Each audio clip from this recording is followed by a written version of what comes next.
Bonjour, c'est Laetitia de One Thing in a French Day à Paris. J'espère que vous allez bien et que vous êtes de bonne humeur. Aujourd'hui, lundi 1er décembre 2025, cet épisode, le numéro 2577, s'intitule « La saison des fêtes commence ». Et je rajoute sur le podcast aussi d'ailleurs.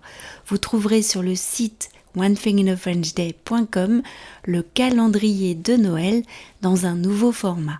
Cette année, le calendrier de Noël a pour thème quelques bases de la culture française, des choses souvent anodines mais qui nous définissent. Notez bien la case du 20 décembre car elle sera l'occasion d'un concours pour gagner des livres que j'ai choisis pour vous, mais aussi d'autres petites choses et que je vous enverrai chez vous par la poste. C'était un sujet de discussion hier à la marche nordique. Depuis combien de temps les vitrines des grands magasins étaient-elles en place ? Je suis passée hier à Havre-Commartin et je me suis retrouvée au milieu d'une marée humaine quand je suis sortie du métro. C'est à cause des vitrines de Noël, ça commence de plus en plus tôt, a dit Carole en râlant un peu. Ça fait 2 semaines au moins qu'elles sont en place, ai-je dit en me souvenant que Pauline y avait déjà emmené ses enfants quand nous étions allés dans le 3e. Oui, les rues de Paris sont déjà décorées. Je l'ai vu lorsque je suis allée la semaine dernière boulevard Saint-Germain. Le stade de Courbevoie aussi a déjà son sapin à l'accueil. Pour l'instant, la plus belle décoration que j'ai vue, c'était dans l'immeuble d'Annalise et Alexandre, nos amis brésiliens du Kung Fu.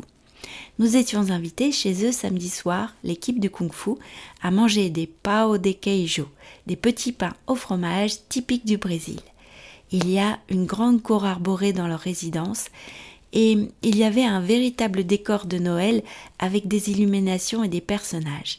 Et dans le hall d'entrée de l'immeuble, des guirlandes partout et des faux cadeaux au-dessus des boîtes aux lettres.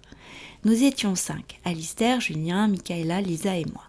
Alexandre est un fan de cuisine et il était très content de nous expliquer comment étaient réalisés ces petits pains que tout le monde mange au Brésil. De la farine fermentée de manioc mélangée à de l'huile d'olive chaude, puis de la feta écrasée et du grano padano râpé. Julien et moi avons aidé Alexandre pour la première fournée et ensuite Lisa et Michaela pour la seconde. Il fallait prendre un morceau de pâte et en faire une boule.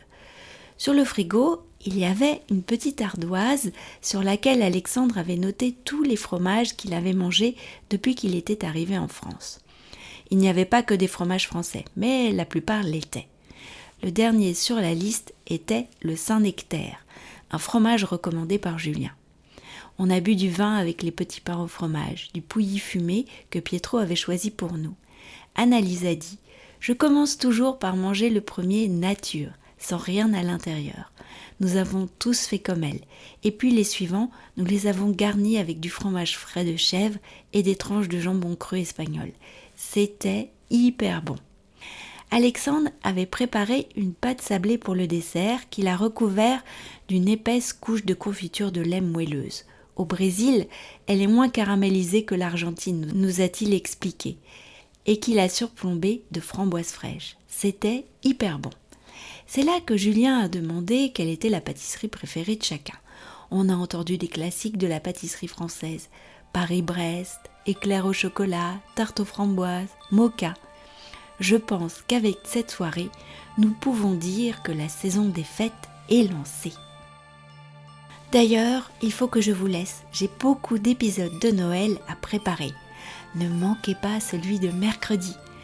One Thing in a French Day, c'est fini pour aujourd'hui. Je vous retrouve avec grand plaisir mercredi pour un nouvel épisode du podcast. À bientôt, au revoir.